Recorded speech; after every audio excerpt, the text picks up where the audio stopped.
सोच के देखिए, अगर अपने एक वचन को निभाने के लिए अपना सब कुछ छोड़ना पड़ जाए, राजपाट, परिवार, सम्मान, सब कुछ, तो आज हम महाराजा हरिश्चंद्र की उसी अविश्वसनीय कहानी को समझेंगे। एक ऐसी कहानी जहां एक इंसान की सच के प्रति जो निष्ठा थी, उसने उसे इतिहास में हमेशा के लिए अमर कर दिया। ये एक ऐसी कथा है जो कहीं न कहीं हम सबको अपने उसूलों के बारे में सोचने पर मजबूर कर देती है। ये जो दोहा है ना, ये सिर्फ एक कविता नहीं है। ये इस पूरी कहानी का दिल है, इसकी आत्मा है। इसका मतलब है कि चांद अपनी जगह से हट सकता है, सूरज भी, दुनिया के तौर तरीके बदल सकते हैं, लेकिन एक चीज जो कभी नहीं बदलती, वो है हरिश्चंद्र का सत्य के प्रति संकल्प। सोचिए, एक ऐसा उसूल जो कुदरत के नियमों से भी ज्यादा पक्का माना गया। तो इस कहानी के केंद्र में कौन है? एक परिवार। महाराजा हरिश्चंद्र इक्ष्वाकु वंश के एक बहुत ही सम्मानित राजा। उनकी दुनिया बसती थी उनकी पत्नी तारामती और उनके प्यारे बेटे रोहिताश्व में। वो सिर्फ एक रॉयल फैमिली नहीं थी, बल्कि एक आदर्श परिवार थे। एक ऐसा परिवार जिनकी जिंदगी हमेशा के लिए बदलने वाली थी। जानते हैं, हरिश्चंद्र की सबसे बड़ी पहचान उनका मुकुट नहीं था। उनका सबसे बड़ा टाइटल था सत्यवादी, यानी वो जो सत्य से बंधा हो। उनके लिए एक बार जुबान दे दी तो बस दे दी, वचन ही सब कुछ था। और उनकी इसी ईमानदारी के किस्से सिर्फ धरती पर नहीं, स्वर्ग तक मशहूर थे, इतने कि देवताओं और ऋषियों का ध्यान भी उनकी तरफ गया। लेकिन जब नाम इतना बड़ा हो तो परीक्षा भी उतनी ही बड़ी होती है है ना? और यही एंट्री होती है महर्षि विश्वामित्र की।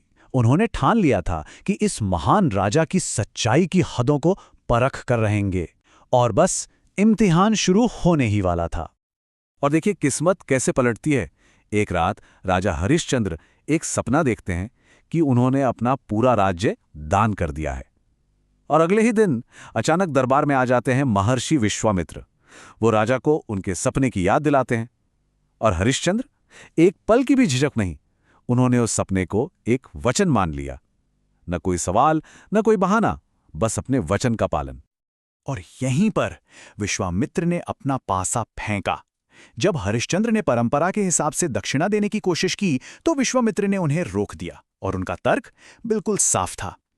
अगर राज्य ही दान कर दिया तो उसके खजाने पर तुम्हारा अधिकार कैसे रहा? एक झटके में हरिश्चंद्र सब कुछ खो चुके थे, और उल्टा अब वो कर्जदार भी थे। जरा उस पल के बारे में सोचिए। एक राजा जिसके पास अब कुछ भी नहीं बचा, न राज्य, न महल, न पैसा, लेकिन ऋषि की दक्षिणा का कर्ज अब भी उनके सर पर था। सवाल यह है कि कोई इंसान अपना वादा कैसे पूरा कर सकता है जब उसके पास देने के लिए कुछ हो ही ना? इसका जवाब दिल को दहला देता है। अपना कर्ज चुकाने के लिए हरिश्चंद्र अपने परिवार के साथ काशी जाते हैं, ताकि वो अपनी एकमात्र बची हुई चीज को बेच सकें, खुद को। एक राजा, रानी और राजकुमार दास बनने को मजबूर हैं। ये होता है परम बलिदान। जो राजा कभी सोने के सिंहासन पर बैठता था, उसे अब सबसे छोटा काम मिला था। उसे एक शमशान के मालिक ने खरीद लिया था, जहां उसका काम था मृतकों पर टैक्स वसूलना। राजपाट से गिरकर वो मौत का सेवक बन गया था। और महारानी तारामती का भाग्य, वो भी उतना ही कठोर था। वो जो कभी सैकड़ों दासियों से घिरी रहती थी, अब एक साहूकार के घर में नौकरानी थी। एक वचन निभाने की खातिर पूरा परिवार बिखर चुका था। राजा की नई जिंदगी इस बात की एक लगातार याद थी कि उन्होंने क्या खो दिया है। उनका काम था शमशान की रखवाली करना और हर दाह संस्कार के लिए टैक्स वसूलना। फिर भी इस भयानक हालत में भी कर्तव्य और ईमानदारी के प्रति उनकी लगन कभी कम नहीं हुई।